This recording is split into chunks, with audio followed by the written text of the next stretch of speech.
This case is important to him because it's his future, it's his life that you're being asked to decide. But it's important to everyone. It's important to everybody in the community because this kind of testimony. I think most citizens expect that when a person is charged with a crime, that the police investigate, they come to court, and they provide the facts to the jury to decide the case.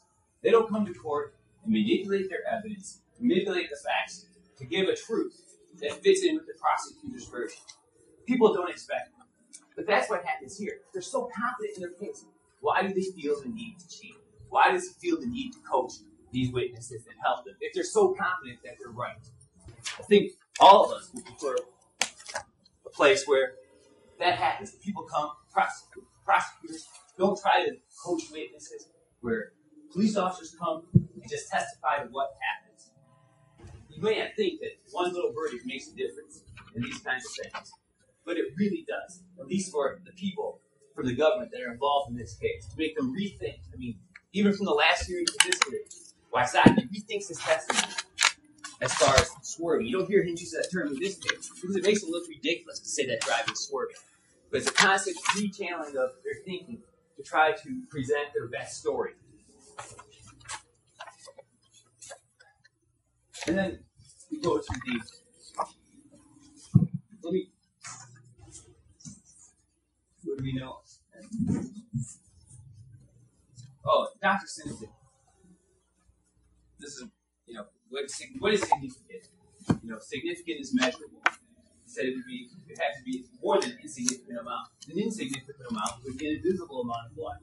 But once you have blood that's measurable, blood that's visible, then you have a contributory factor to contaminate the test. And we know that because he's spitting out the door, he's spitting into the sink before the test. We know that he's bleeding from his mouth. But you know what? This is about Ken.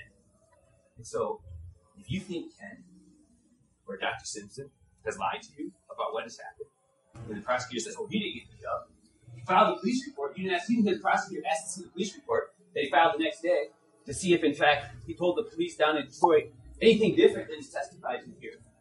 Because he knows that that's not true, but he can argue all he wants. He can argue anything he wants, because no matter what, Ken's a liar. So if you think Ken's a liar or Dr. Simpson's lying, then you know what? You should find him guilty. But I guess you hold the prosecutor the same word. I know he won't say that. He won't say, hey, you folks think that Wysocki or Freeman did anything that testified untruthfully in any way. If you think that happened, I want you to find Ken not guilty. Because they shouldn't be doing that. And there's no way that they're going to get there's no way they're ever going to change if they keep getting away with this kind of BS testimony when somebody's life's on the line. Because it's not just in a drunk driving case to provide this kind of testimony. It's all the time. Because winning is all it is about for them. And if they're so confident in their case, why do they ask for this impaired instruction? This impaired instruction, which says less serious. If you think that less serious means like less penalty, you're not allowed to think that way because you're not allowed to consider the penalty. But are visibly impaired. And it's due to the drinking of alcohol. Ken drove with less ability than an ordinary careful driver. Ken's driving ability must have been less to the point that it would have been noticed by another person. Because he wants to say, judge his driving ability based on his inability to stand on a crevice. That's not what the jury instruction says. It says judge his driving ability based on, can you see any lessening of his driving skills? Is his driving affected by the alcohol? We know it's not. But he gives you this impaired instruction. And why does he ask for this impaired instruction? For one simple reason. Because he knows it's been a long trial.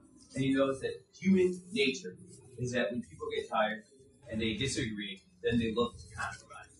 That's why he gives it to you. If you compromise, he still wins. It's kind of like in ancient times, if somebody was caught stealing, they would, I don't know what kind of corporal punishment, but cut off like their arm. But they say, well, what you don't really know if the guy didn't do that. It was just cut off a couple fingers to make an example of the person. This is still a very serious crime, and compromise is not what we waited 10 months to come here for, to get in front of you folks to have a jury trial finally.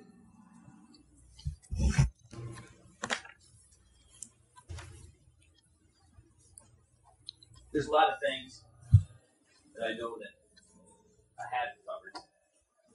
We know that, I mean, what his true blood alcohol, 6 beers might sound like a lot, and I know it does. Again, if he wanted to change, wanted to just fabricate things, he could set 3 beers over a couple hours if he was just wanting to create a truth to try to persuade you folks. But that's not what he wants to do. He wants you folks to hear the truth and to make a judgment. And if you think he's, like I said, if you think he's lying, you should convict him.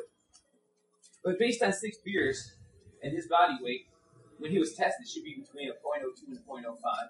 Or when he was driving, between a .03 and a .06.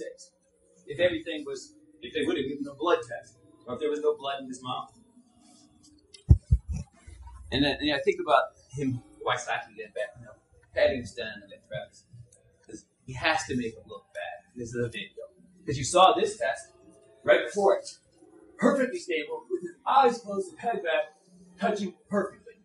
Not an easy test to do. But Ken did it perfectly. And that's on video. No swaying with his eyes closed and everything.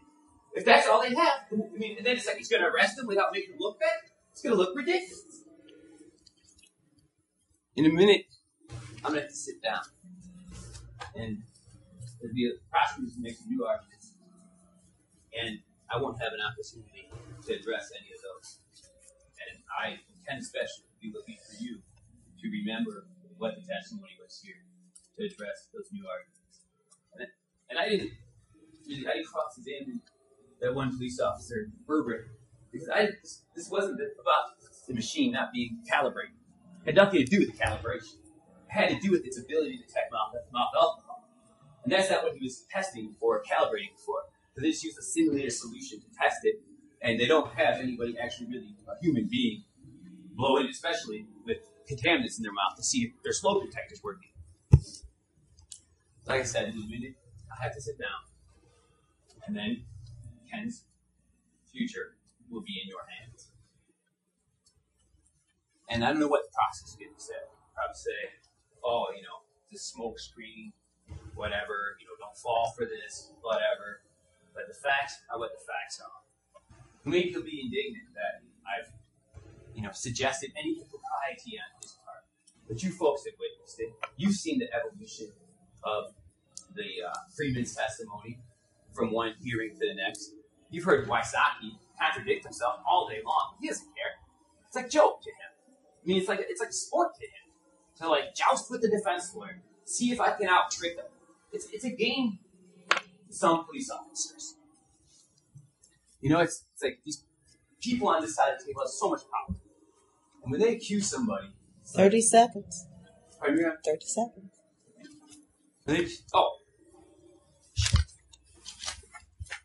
Yeah, can I have, honestly, 1.5 minutes, please? 1 minute.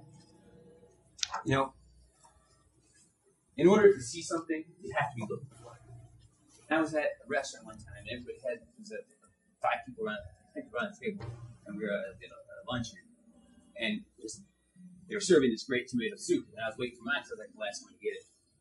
And I finally get mine, and I brought the soup in, and I looked closer, and there's a fly in my soup.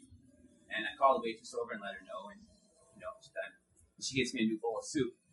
Because I know she didn't potentially get me a bowl of soup with a fly in it, but she didn't know to look for it. And I'm sure in the future she will know to look for it. But you can't see what you're not looking for.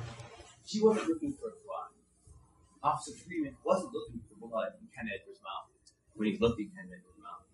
In order to, see innocence in a case, you have to be looking for innocence. Ken's done everything I can for him to help him to show his innocence of what happened to him in this case. In a moment, for the judge, he'll be in your hands. I ask that you find him not guilty because he's been not guilty. This was a horrible night in his life. He's been going out for 10 months. He got jumped, beat, robbed, and then but Wysocki didn't care, and they don't care because he's a liar. Doesn't fit in with their theories. Is the bottom.